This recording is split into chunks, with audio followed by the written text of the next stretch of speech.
સમગ્ર ભારત વર્ષમાં શ્રી રામના પ્રાણ પ્રતિષ્ઠા મહોત્સવની ઉજવણીમાં દિવાળી કરતાં પણ વિશેષ માહોલ છવાયો છે। ઘરે ઘરે, બજારો, કચેરીઓ, મંદિરો, શણગારો, મહાઆરતી, શોભાયાત્રા, રંગોળીઓ દ્વારા ઉજવાઈ રહ્યો છે। ત્યારે કેશોદના અગતરાય રોડ પર આવેલ બ્રહ્માકુમારી દિવ્ય પ્રાપ્તિ કેન્દ્રમાં શ્રી રામલલ્લાના અયોધ્યામાં પ્રાણ પ્રતિષ્ઠા મહોત્સવ નિમિત્તે ભવ્ય ઉજવણી કરવામાં આવી હતી। કેન્દ્રને ભવ્ય શણગારવામાં આવ્યું હતું। કાર્યક્રમની શરૂઆત બ્રહ્માકુમારી રૂપા દીદી, અલ્પા દીદી, શશીભાઈ, જીતુભાઈ લુકા, દિનેશ કાનાબાર દ્વારા દીપ પ્રાગટ્ય કરી કરવામાં આવી હતી। ત્યારબાદ 100 દીવડાની મહાઆરતી કરવામાં આવી હતી। આ તકે રૂપા દીદીએ જણાવેલ કે 500 વર્ષ બાદ રામલલ્લાની અયોધ્યાના રામ મંદિરમાં પધરામણી બતાવે છે કે હવે ભારતમાં રામ રાજ્ય દૂર નથી। ઓમ શાંતિ।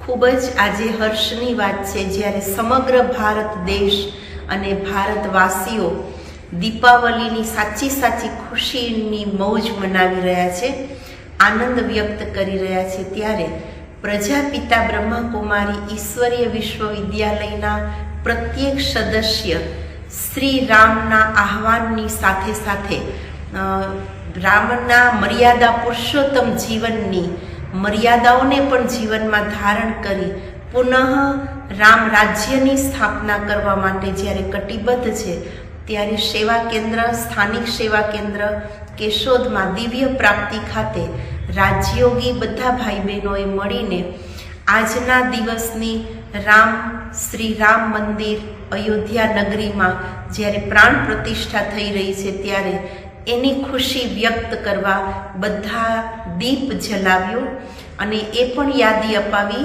કે આત્માદીપને જગાડવાનો છે અને પુનઃ રામ રાજ્ય, બસ રામ આજે આવી ગયા છે, રામ રાજ્યની સ્થાપના થઈ કે થઈ, નવા યુગનું આગમન થયું કે થયું, એ જ સહર્ષ બધાને એક શુભ સંદેશ પણ આપવામાં આવ્યો કે આજના દિવસમાં આપણા જીવનમાં રહેલી કોઈ પણ આસુરી કે અવગુણની નેગેટિવિટી હોય એને દૂર કરીએ અને રામ રાજ્યની સ્થાપના માટે શ્રી રામના આહવાનની સાથે આપણે સહયોગ આપીએ।